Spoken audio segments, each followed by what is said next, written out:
to my channel. If this night is not forever. Ya, halo. Jadi hari ini kita masuk di pertemuan kita sob sistem operasi yang ke-11 yakni recovery ya. Apa yang akan kita bahas di sini? Jadi hari ini akan membahas sedikit yakni backup dan restore dan juga macam-macam sistem berkas.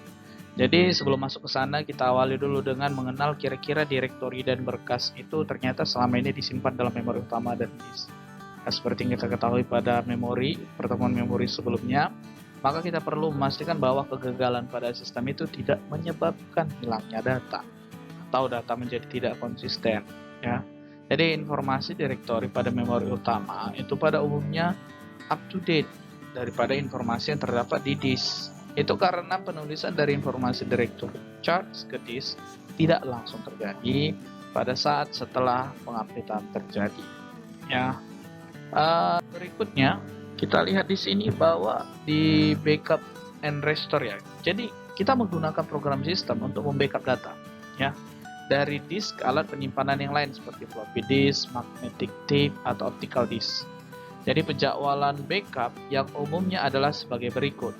Nah ya, bisa kita lihat kalau misalnya di hari pertama kita salin ke tempat penyimpanan backup semua berkas dari disk, itu disebut dengan full backup. Ya, sedangkan misalnya jika di hari kedua salin ke tempat penyimpanan lain semua berkas yang berubah sejak hari yang pertama itu disebut incremental backup. Kemudian pada hari yang ketiga salin ke tempat penyimpanan lain semua berkas yang berubah sejak hari kedua itu sama ya, disebut dengan incremental backup juga. Baru hari N salin ke tempat penyimpanan lain semua berkas yang berubah dari sejak hari pertama hari N sampai hari pertama, lalu kembali ke hari pertama. Artinya proses backup ini terjadi adalah pertama full backup, yang kedua incremental backup. Full backup itu dilakukan pada hari pertama, incremental backup itu dilakukan setelah hari pertama. Berarti kenapa kita perlu melakukan yang namanya backup data? Nah, ini sering terjadi mungkin kalau kita membuat atau misalnya data kita itu penting ya. Kemudian ada perubahannya data setiap hari. Ya, ini seperti perbankan, ya, kemudian atau proses penjualan jual beli di leasing atau jual mobil atau apapun itu.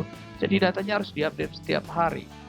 Nah, ketika data diupdate setiap hari, maka data ini perlu yang namanya backupan data atau data ini disimpan di tempat yang berbeda. Supaya apa? Menjaga-jaga ketika mungkin data ini diretas.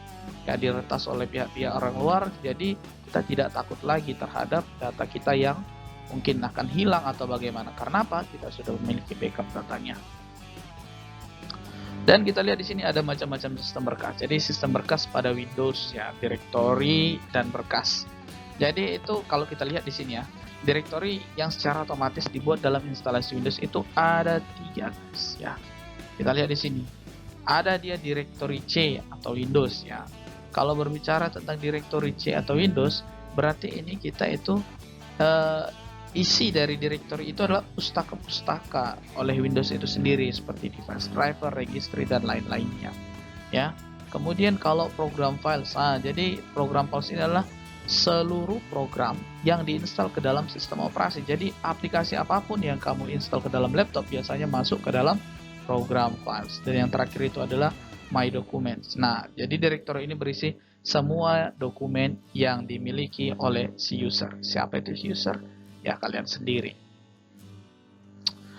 Oke, next kita lanjut ke sini adalah sistem berkas yang terdapat dalam sistem operasi Windows ya. Di dalam Windows itu ada namanya FAT16, 32 dan NTFS.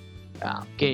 Nah, kalau misalnya kita mau kenal, FAT16 itu adalah sistem berkas yang digunakan dalam sistem operasi DOS atau Windows 3.1 ya.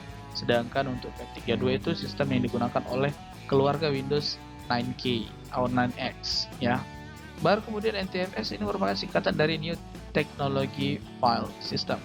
Jadi sistem berkas ini sendiri berbasis journaling dan dapat digunakan hanya pada keluarga Windows NT. But untuk sekarang sudah menggunakan rata-rata sudah menggunakan NTFS ini ya, proses pemberkasan. Oke. Next, kita lanjut yakni sistem berkas pada Unix. Unix ini adalah salah satu sistem operasi ya. Selain daripada Windows, kita kenal Unix, ada juga Linux, ada juga Macintosh, ya, ada banyak lagi. Ya, kalau di sini yang kita bahas Unix ini, tapi hari ini kita akan bahas Unix. Ketika login ke Unix, kita akan ditempatkan directory root kita. Nah, apa ini directory root lagi, ya kan? Jadi directory root itu ya kan kita kenal sebagai directory home dan dispesifikasi dengan environment variable yang dinamakan home.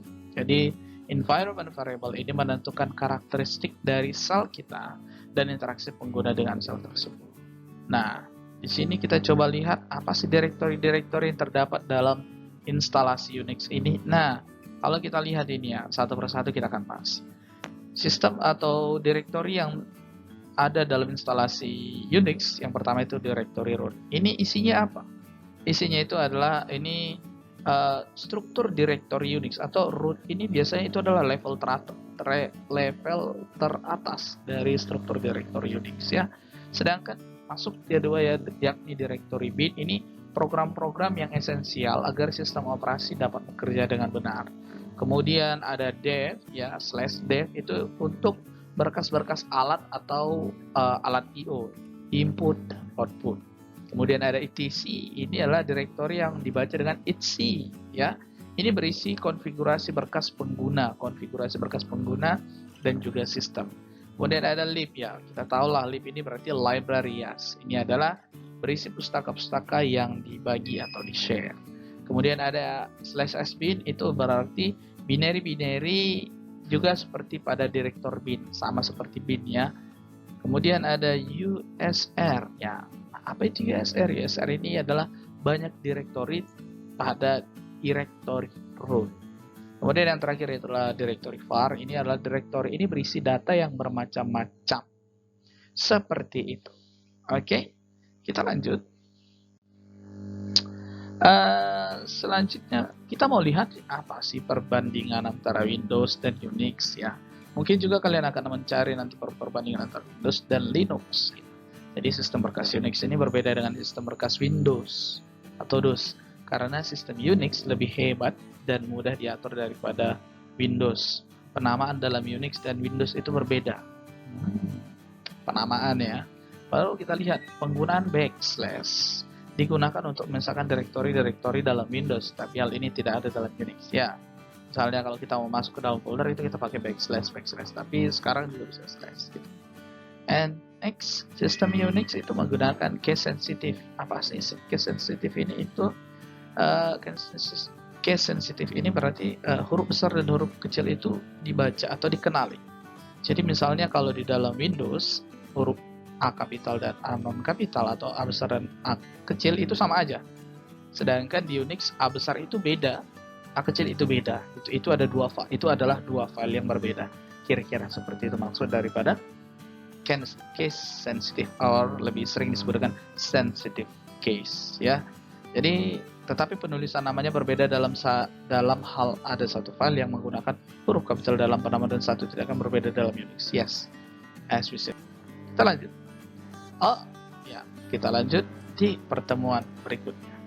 Oke, saya rasa itu saja dulu untuk pertemuan kita kali ini. Tetap semangat, and then saya harap video pembelajaran kali ini dapat membantu kalian dalam memahami materi kita kali ini. Tetap semangat dan sampai ketemu lagi.